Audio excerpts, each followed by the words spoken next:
here we are in San Diego. It's Sunday morning.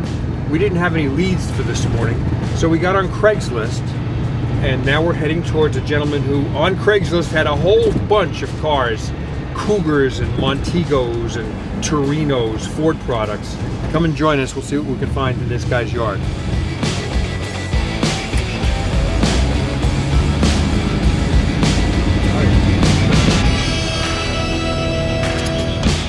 This is interesting. A couple of Mercury Marauders, some with factory style wheels. I see over here he's got some Cougars in the garage.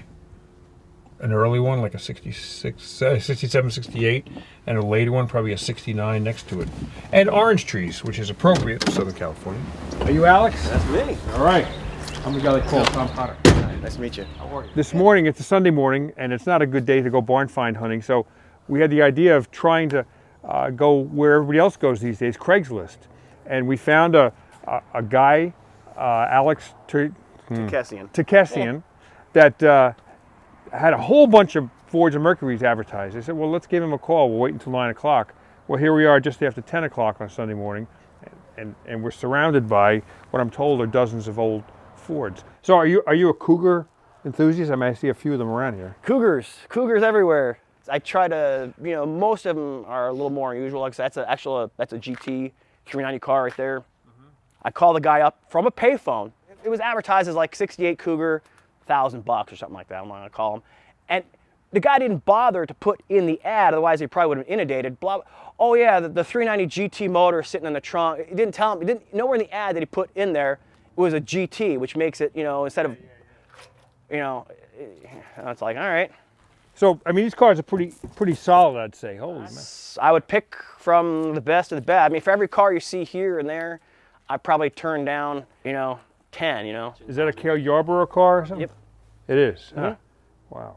Yeah, didn't they have a Dan Gurney car as well? Yeah, the blue roof, yeah. Yeah, okay. But these cars, I mean, they were not hot rods. They were just mostly automatics, weren't they? Most the actually a trim package, I guess. Well, these you get with either the 351 or the 4. Is that right? The 428. This is a 351 car, and this is the W nose. They actually made a long nose. Yeah. But those were all 351 cars. Oddly enough, American Mustang Association. Wow. Huh. So everything you've got's for sale. That's cool. I'm a Cyclone nut, so this one's a keeper. That's a keeper. Okay. This 69 convertible. 69 convertible. I've kind of done it up as a Eliminator clone, which they never made an Eliminator convertible and stuff. So you put a top paint job, that kind of thing. This car was a mess. Matter of fact, I bought it on one trip when my Aussie buddy was here, like probably 5 or 6 years ago. It was like in Orange County or something. This thing was a bowl full of ugly. It has like some 80s inky wheels on it with tires that were flapped. I mean, even my Aussie buddy who knows cars is like, mate, what are you buying this piece of crap for? I'm like, well, because eventually I can look like this. Yeah, red interior. I mean, this thing would clean up really sweet. I don't do like Saturday Barrett Jackson restorations on it, but I try to do pretty reasonable. Yep. And what motor's in here? Windsor, just a 2-barrel Windsor. Yeah, okay. That's since it was just a 2-barrel Windsor car, nothing special. I figured I could take some liberties with it and put some Eliminator stuff on it, and I wouldn't have done it if it was a rare car, but.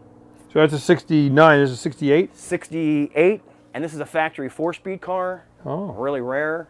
So you got some really nice car. That one, these two, yeah. Huh. Now the guy said the other day, he said now in California you can grow pot in your backyard, but you can't have an old car that doesn't run. Pretty much. That's not your first Mustang, is it? That's the first car. This is the car. This is the car. Your very first car. Very first car. So it's got a 3-speed. 3-speed. Is that a V8 car? Yeah, it must be. Yeah, well, I'm looking at all the rear quarter panels, and they're all, I mean, there's metal there. Where I come from, it's not necessarily the case. All right. How far is Ramon from here? About half an hour. So we'll go to location number 2.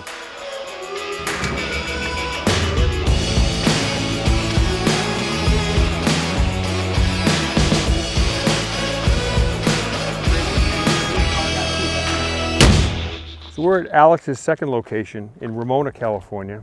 Apparently it's tough in the state of California to have this many cars in a non-business setting, but he told me this is the welcome mat right here. It's a 69 Torino, I guess, maybe 68, and it's a It's a factory Cobra jet car. You can see back here, it has the Cobra logo. So this was a 428 car, which would have been, I'm not sure what the horsepower is, but probably in the area of like 335 or something. And I'm in the middle of the desert here, so I don't have books in front of me. This has an automatic on the column, or it did. I don't know if it was a bucket seat car or a bench seat car. Here's a Cougar, a 67 390 4-speed car. Now this has bucket seats. Most Cougars had bucket seats because they were sports cars. But he does have a couple of Cougars with bench seats in them, which would probably not be as fun or desirable, but they're certainly rarer. Ooh. So there's a 394 barrel. And this has manual steering, power brakes, a 4-barrel. And because these cars are pretty much Southern California cars, the cars he buys are all kind of local. Rust is not much of an issue at all. So, you know, if you were into rolling up your sleeves and restoring a car, you could do that with any number of his cars and not have to worry about much rust repair because they're solid. I mean, you could sandblast this car and be in pretty good shape. So Alex said we could just make ourselves at home here. He's taking care of some other business right now. And wow, jeez. Well, this is what happens when a hobby gets out of control and you have a spare acre of land. Huh. Well, I see Ranchero, Mercury Montego, Cougar, Mercury Station Wagon, a Comet. I mean, Cougar is a Maverick. Wow. And more 390 cars than I've seen in one location for a long time. So I'm not an expert on this, but this is a 390 GT. If a Ford Mustang was a GT, that would mean it was a stick shift. If it was a GTA, it would be an automatic. But I guess the same policy doesn't apply to Mercury's because this is a GT 390, but it's got an automatic with a floor console. Actually, this is one of the cars we saw on the Craigslist post. It's a Mercury Montego convertible. The back window, I guess the zipper is torn out, but you know, the top is up. It looks like material's still there. I don't know what is got under the hood. So is this a 302 or what? Yeah, it's a J-code 302 4-barrel. 4-barrel automatic? Automatic. Uh-huh. What car here do you think has got the highest value or potential for, you know, a great restoration, you know? Well, car, you know, I mean, like I said, I got a lot of builder cars that probably donor bodies for more valuable stuff. Nothing special here, but this car, actually, a guy from Finland I met last month or two. He came here and he gave me a deposit on the car. So end of this month, he's coming back into town. This car's going to Finland. No kidding. Yeah. So is that a 302 car? No, all the base motor, 69 and later Cougars, the base motor was a 351. 351, okay. In 69, they were all Windsors. In 70, the Cleveland came out, but it's still like the earlier cars, like this one, tended to be Windsors. Mm-hmm. And as production ramped up, they were almost all Clevelands, and all 4-barrels in 70 were Clevelands. Oh, okay. Now I noticed the cars that you have covers on are convertibles. Is that Cyclone a convertible? Yeah. Well, it's actually a Comet convertible. It's not quite a. They did make Cyclone convertibles that year, but it's actually a Cyclone. I see the scoop on there. So what's the story with that car? Well, someone put that. Now that's a Cyclone hood. Oh, okay. But someone put a Cyclone hood on a Comet. And actually, why someone bought a 390 4-speed car and didn't go the whole one more step and actually get a Cyclone, don't ask me, but it's actually VINed as a 4-speed 390 Comet convertible. It's a really rare car, you know. Yeah. Huh. Not a super big dollar car, but it's a 4-speed car? 4-speed. 4-speed's in the trunk, yeah. No motor in it now. No motor, but I mean, I probably got about a dozen S-code motors here, there, and everywhere. Is that a glass hood? Yeah, glass hood. Cyclone hood, yeah. So the Cyclones came with a glass hood? No. Cyclones. The Cyclone GTs did. They also made just a regular Cyclone was a 289 car, but I think they actually made more GTs than they did regular Cyclones. So who made the hood? So it's got steel bracing. It's just it's a Ford hood. Yeah. Huh. These are truly barn find cars. There's no barn around, I know. They're sitting outside, but they might as well be in a barn because in Southern California, very little rain, very dry climate, so they can last outside for a long time.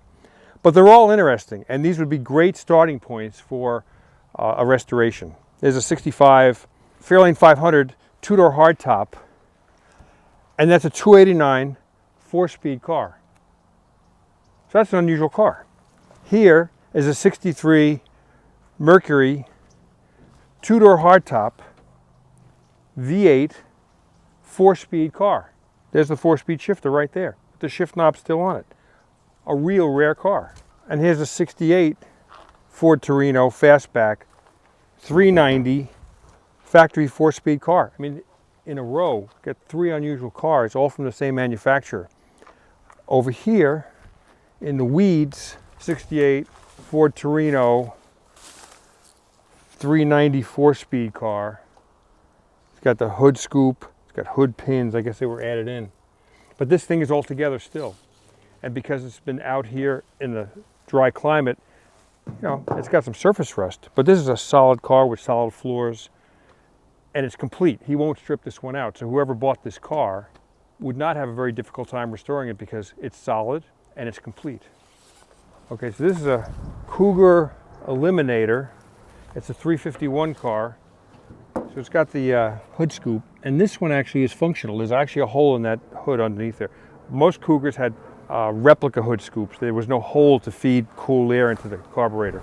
It's automatic. It's got the fiberglass scoop in the front and the fiberglass spoiler in the back. These also were available with a 428 Cobra jet, and when my friend from high school, Xavier Lucena, he had one, a 428 Cobra jet, and when he went in the service, he said, "Tom, would you sell this for me?" And I took it out for a spin before it sold, and boy, what a rapid car that was. Oh, and here's another one. This we got to look at. Here's a 68 Ford Torino Ranchero, and this is a factory 390, engine still in the car, and a factory 4-speed, transmission still in the car, console buckets. Thankfully, he didn't part this car out because it's complete, and it seems to be pretty solid.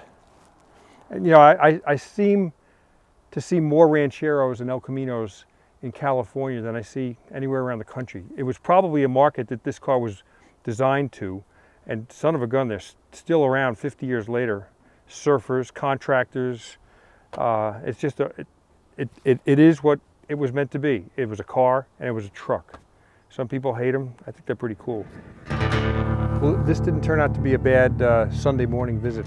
In all the barn finding I've done in my life, barn find books, barn find hunter videos, Sunday morning is the toughest time to find cars because people go to church, they wake up late, they go to brunch, they want to read, they want to visit, and knocking on their door is not a good thing I want to do on a Sunday morning. But we had the idea this morning of looking up Craigslist and finding out what in the San Diego market might be available. And we see this guy Alex with pictures of cars, lots of Mercurys. We called him up and I said, "Can we come over?" And he said, "Sure, come on over." So it was a good Sunday morning. Happy hunting.